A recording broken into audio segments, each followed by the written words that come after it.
These are the great. Hello, good morning everybody. I am Professor Murali. I am professor in the Department of English in Pondicherry University. Welcome to this class on Oscar Wilde and his short stories. Today we will be discussing one of the legends of the last century, Oscar Wilde. We have Oscar Wilde's A Model Millionaire, which is part of our syllabus. Oscar Wilde is a legend not only in his own lifetime but even for generations to come because of his association with what came to be later called a movement of aestheticism. Wilde was an Irish intellectual of the last part of the 19th century who did not live beyond his 46 years and who died in 1900. But more than anything, Oscar Wilde is so very well known for his plays, for his short stories, and for his one extremely interesting, intriguing, and thrilling novel, A Picture of Dorian Gray. Wilde, I said, was a kind of legend in his lifetime, probably because he was so foppish and so much involved in the kind of designer style of his lifetime. The 19th century was actually a field of experiment in terms of the literary, the aesthetic, and of course film was also in its early stages. Wilde was more into the literary. He always wanted to stage his plays. Well, once or twice, his well-known play, The Importance of Being Earnest, was shown during his lifetime. It was presented, but more than anything, Wilde is better known today for his extremely intriguing and interesting short stories, which are generally meant for young people. His Happy Prince or the story of the Selfish Giant is all very well known. It is all part of our syllabus, and we have been discussing that over the last so many days. Now, today, let us look at the Model Millionaire. Now, I said Wilde's short stories were interesting primarily because of the connection that he was able to establish between many different dimensions of aesthetic experience. Literature, we should realize, short stories, fiction, drama, play, film scripts, or whatever, memoirs, letters, they are not to be read in isolation. They are not to be seen in their separate existence as such. They can be linked to the visual, the auditory, that is, the field of painting, the field of sculpture, the field of music. Wilde's short story, A Model Millionaire, that we are going to discuss now, is a short story which brings in the experience of the aesthetic and the experience of what it means to be wealthy. Now, these two things normally don't go together, do they? One doesn't talk about artists being wealthy, one doesn't talk about writers being interested in money. One is not sure about how it is possible for us to connect handsomeness, let us say, that figures in this short story, handsomeness and the quality of being able to make money. Wilde's short story is about a young man who has wonderful looks. He's a very handsome young man and a man who is in love as well. But unfortunately, he doesn't have a single penny. He's not able to make any money whatsoever, but he has a good heart. Now, the only 2 points which he has as a positive things, the plus point is his ability to love and the ability to be human, but without money, but with a handsome look. This young man has a painter friend, an artist. In fact, in Wilde's short stories and plays, a lot of artists, songwriters, musicians, filmmakers do appear. So there is an artist in this short story as well, and one day this young man happens to visit the artist at work in his studio. And the artist is actually painting the picture of an old, decrepit, miserable looking, wretchedly looking beggar. And the beggar has a very sad and tragic expression in his eyes. and the beggar is the model, and the beggar is sitting, well, I think standing for posing for the painting to be completed in the artist's studio. This is what happens. Now, for some time, this artist has to go out, and this young man who happens to be the hero of this short story takes pity on this beggar. He's so miserable that the kindest heart of our young man is melting, and he picks up whatever remains of his of the money which he has, a shilling, and he drops it into the begging bowl of this miserable looking wretched model.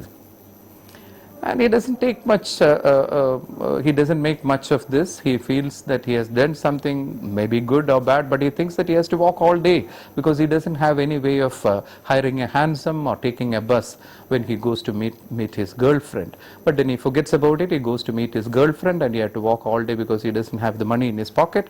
Anyway, he forgets about it and he goes off, and the next day, at a place where it's a cafe, it's a drinking place where artists and writers and intellectuals of the days get together, and that's the place where this young man goes to meet the artist again in the evening, and they sit together, and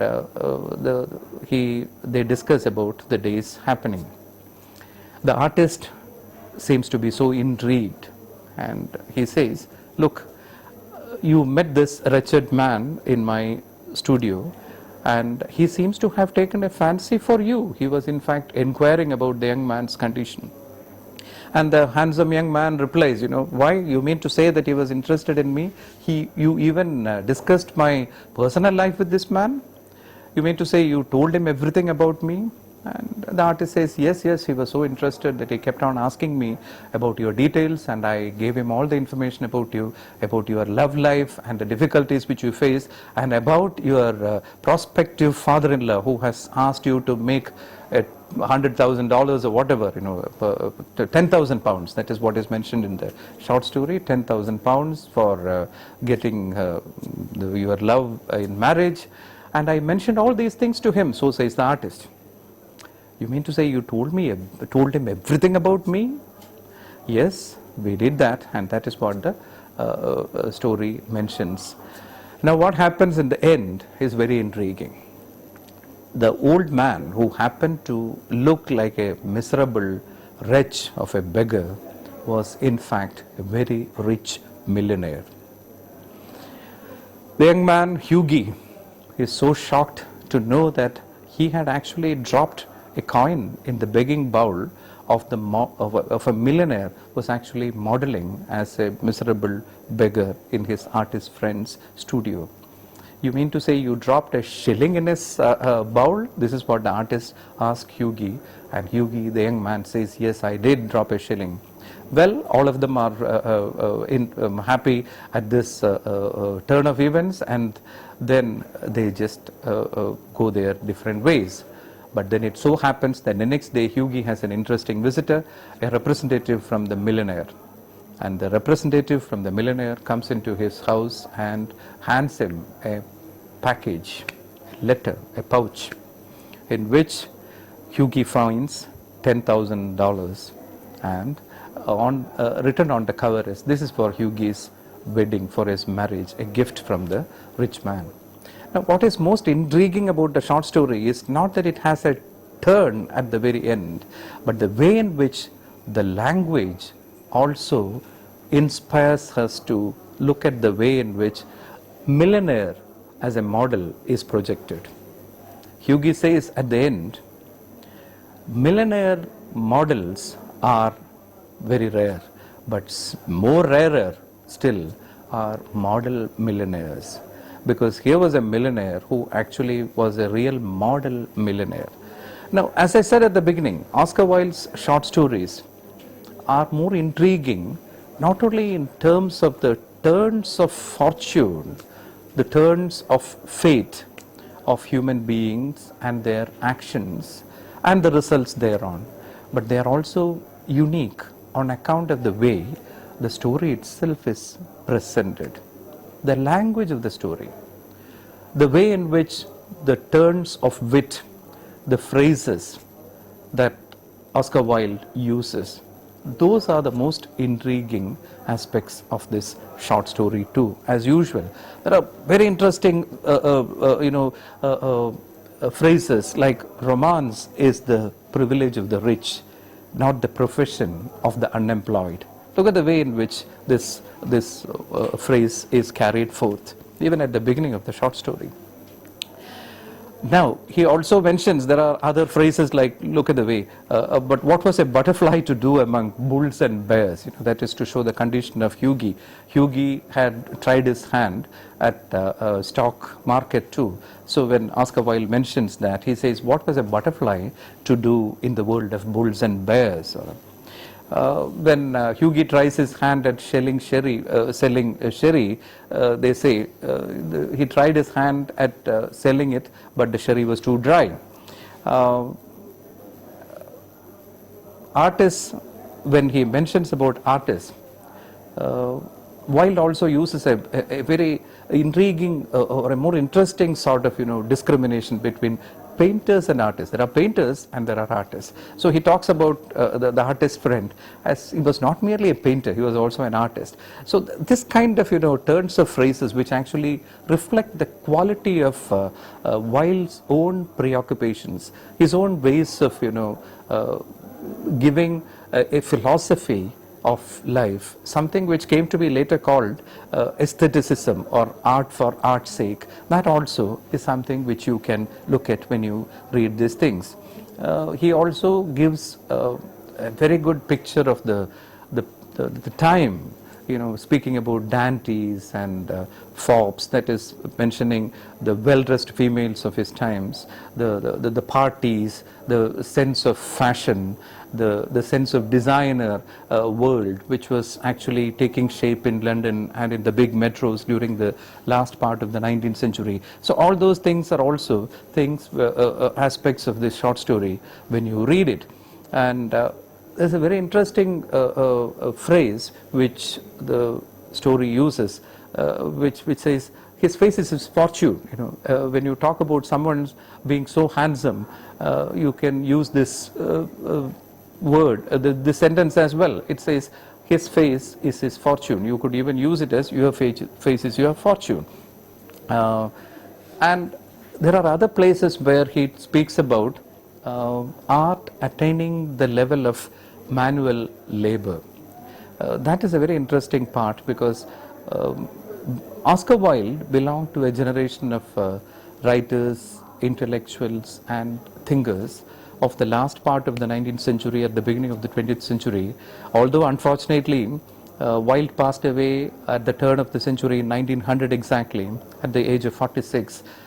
His legacy lived on, and there were a lot of other people like Walter Pater and many others who were the forerunners of Oscar Wilde, who had given rise to what came to be called aestheticism, a major movement in art, which we casually talk about as art for art's sake, looking at art and literature and the literary or the pursuit of beauty or aestheticism as such valuable for itself, not particularly related to life. So there is a discrimination, there's a line which they would like to draw between the engagement of the artist or the preoccupation of the writer and the world of reality or the world of everyday life that we have.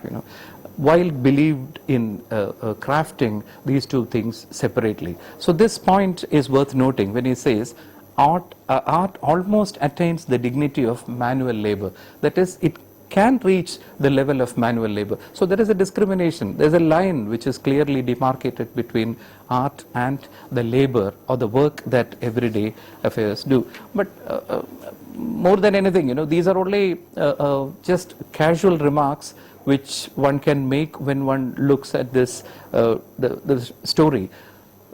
At the deeper level, at the more than the texture of the short story, if you go a slightly deeper than the surface meaning of this story, you will find the relations between the world of action and the world of results. We could even talk about fate or destiny, and how destiny can also be averted or fate can be made to to turn out to be good, in terms of human actions, which is to say that human actions and human deeds can also lead you to good fortune, to hit it rich. What Hughie does in this in the studio is that he just takes out whatever remains, so a few coins which he has in his pockets. He himself is not a rich man. He does not have enough money. But whatever he has, he just picks out of his pocket and he drops it in the rich man's, the poor rich man's begging bowl. That shows the kind of milk of human kindness, or something that Hughie has within him, the humanitarian or the loving affection which he has inside him, which actually overflows into a kind of kind act and a deed, which actually benefits him, which turns out to give him a great prospect for the future, which actually makes the rich man feel like giving him $10,000, 10,000 pounds, I'm sorry. So this, what he gets at the end of the story is the result of his actions. This also is the moral of the story. In fact, this is very strange, because one doesn't talk about the moral of the story when one discusses the aesthetic concerns of a writer like Oscar Wilde. But there is at the deeper level a sense of morality, a sense of ethics, a sense of life with a purpose in terms of actions, which you can see even at this short story.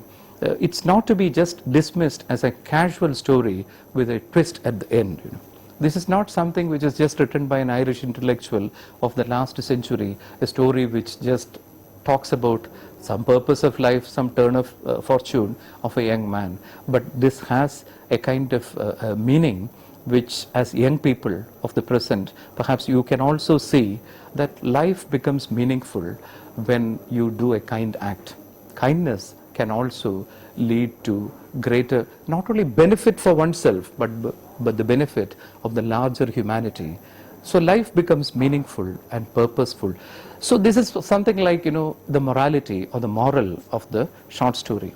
Wilde is not a wild writer, but Wilde is someone who writes with a purpose. Thank you very much.